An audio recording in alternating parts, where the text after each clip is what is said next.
तो COP 7 क्या कहता है?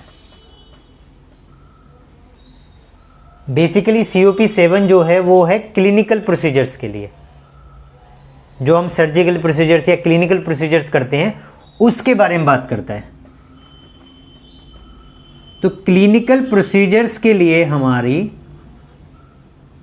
एप्रोप्रिएट गाइडलाइंस होना चाहिए, एप्रोप्रिएट SOP या पॉलिसी या मैनुअल हम बना सकते हैं, जिसको कुछ जगह सर्जिकल सर्विसेज पॉलिसी के नाम से भी बनाते हैं, कुछ जगह OT मैनुअल के नाम से भी बनाते हैं, कुछ जगह क्लिनिकल प्रोसीजर्स मैनुअल के नाम से भी बनाते हैं, जिसमें आप डिफरेंट क्लिनिकल प्रोसीजर्स के लिए डिफरेंट प्रोटोकॉल्स को उसमें बना सकते हैं, उसमें इंप्लीमेंट कर सकते हैं या डॉक्यूमेंट कर सकते हैं, राइट।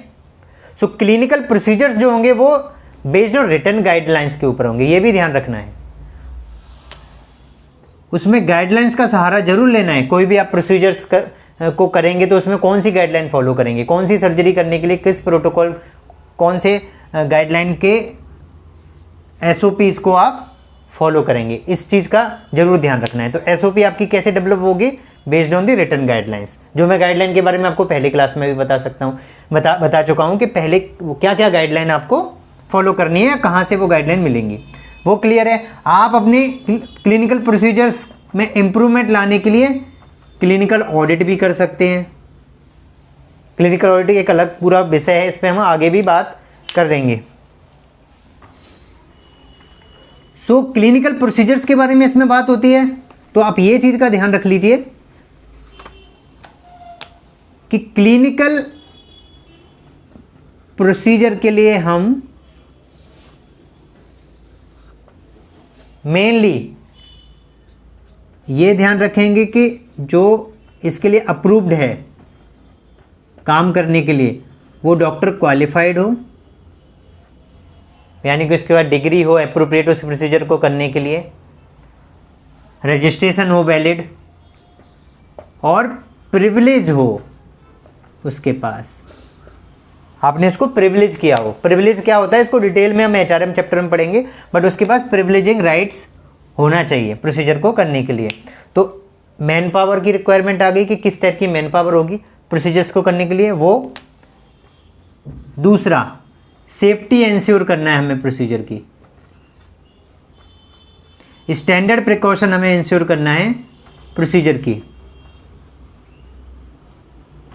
अब सेफ्टी में क्या आएगा?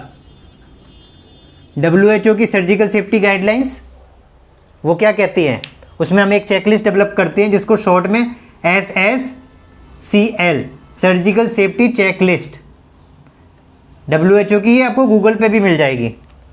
तो जनरली इसमें 3 कॉलम होते हैं, sign in, time out, sign out, उसके बारे में हम कभी डिटेल में बात कर लेंगे।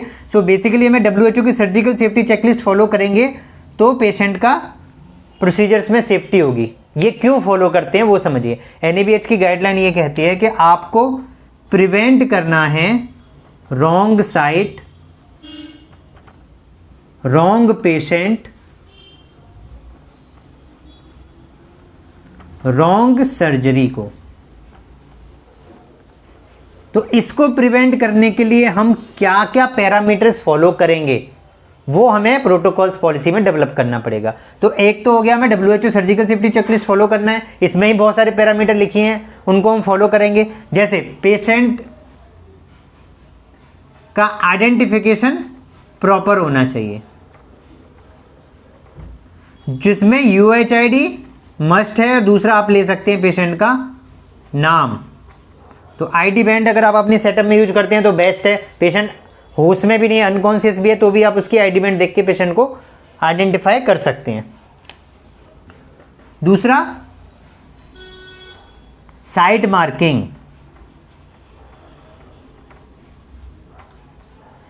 किस साइड पर प्रोसीजर होना है, जैसे राइट आई का होना है या लेफ्ट आई का होना है, उस पर आप साइड मार्किंग कर सकते हैं। साइड मार्किंग कैसे करें वो भी समझ लीजिए। कभी भी क्रॉस नहीं करना है आपको, क्रॉस कंफ्यूजिंग है। क्रॉस से या तो कोई ये समझ लेगा कि इस वाली आंख का ही होना है, या फिर कोई समझ लेगा इसका नहीं होना दूसरी का होना है, तो गड़बड़ हो सकती है। इसलिए ये इस टाइप का भी साइन ना बनाएं। आप या तो राइट टिक यूज करें, ठीक है, या फिर आप क्या कर सकते हैं, आप हैश मार्क यूज कर सकते हैं। कहां पर? जिस साइड का ऑपरेशन होना है।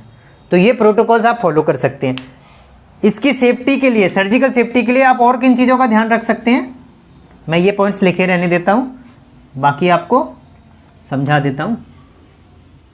मैक्सिमम सेटअप्स में जो भी NABH इंप्लीमेंट कर रहे हैं वहाँ पर,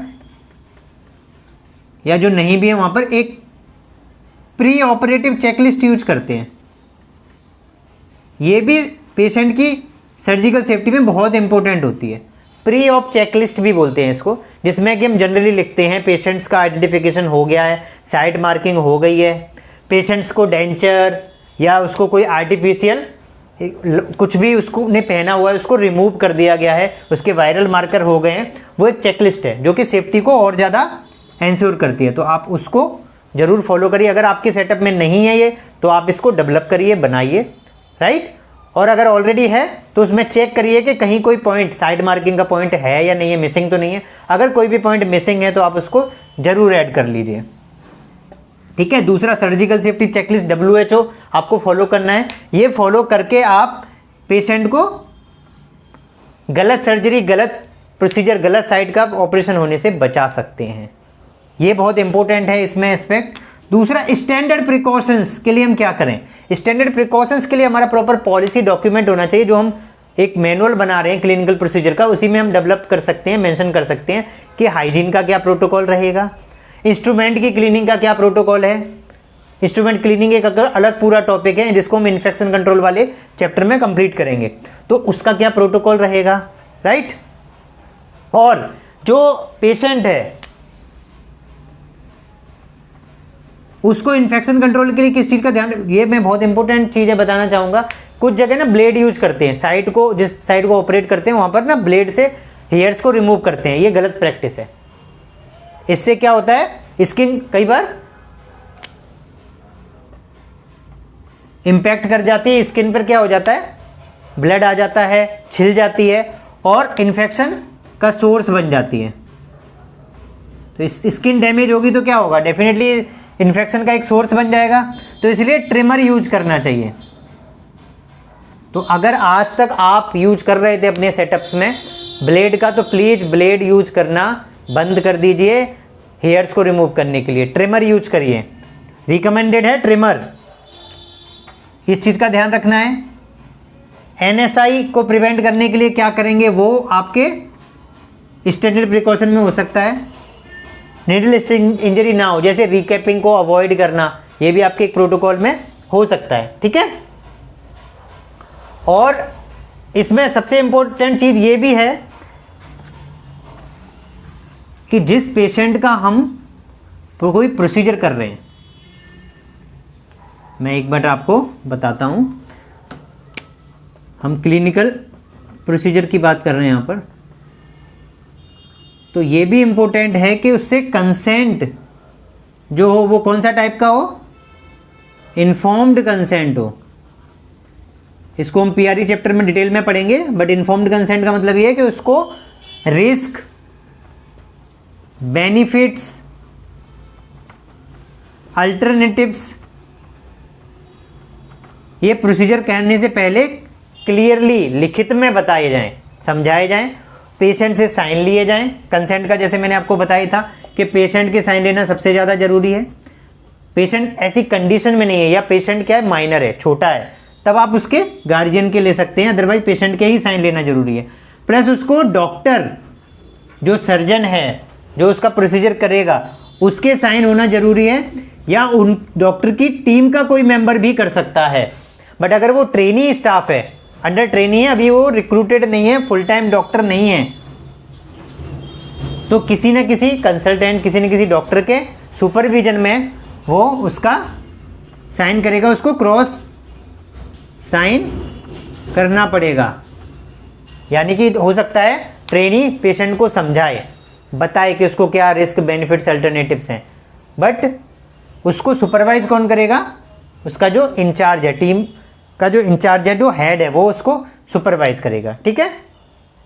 तो ये भी ध्यान रखना है कि कंसेंट लेना है, डॉक्टर ही कंसेंट लेगा।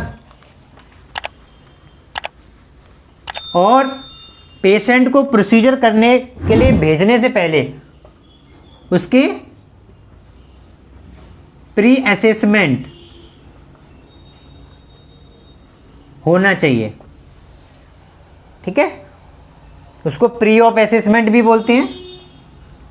सो प्री ऑफ असेसमेंट जिसमें पेशेंट के वाइटल्स वगैरह, एनपीओ स्टेटस कि उसने कुछ खाया नहीं खाया, वो सब चीज़ें आपके पता होना चाहिए ये, और इसका डॉक्यूमेंट होना चाहिए। तो इसके लिए एक फॉर्म डेवलप किया जा सकता है, प्री ऑफ असेसमेंट फॉर्म। अब जब प्रोसीजर के लिए पेशेंट चला गया तो ड्यूरिंग प्रोसीजर भी आपको पेशेंट को मॉनिटर करना है, तो आप इसके लिए भी फॉर्म डेवलप कर सकते हैं। उसकी रिकॉर्डिंग होगी, प्रॉपर डॉक्यूमेंटेशन होगा। और पोस्ट प्रोसीजर भी पेशेंट की मॉनिटरिंग होगी और उसका दोनों ही कंडीशन में डॉक्यूमेंटेशन जरूर होगा। तो आप pre, peri and post operative procedures के notes, documentation and further post care plan जिसको हम बोलते हैं, उसका प्रॉपर डॉक्यूमेंटेशन होना चाहिए, ठीक है, जिसमें जो आपको मैंने पहले भी बताया, डॉक्टर के sign, date, time, name, patient का UHID, पेशेंट का नेम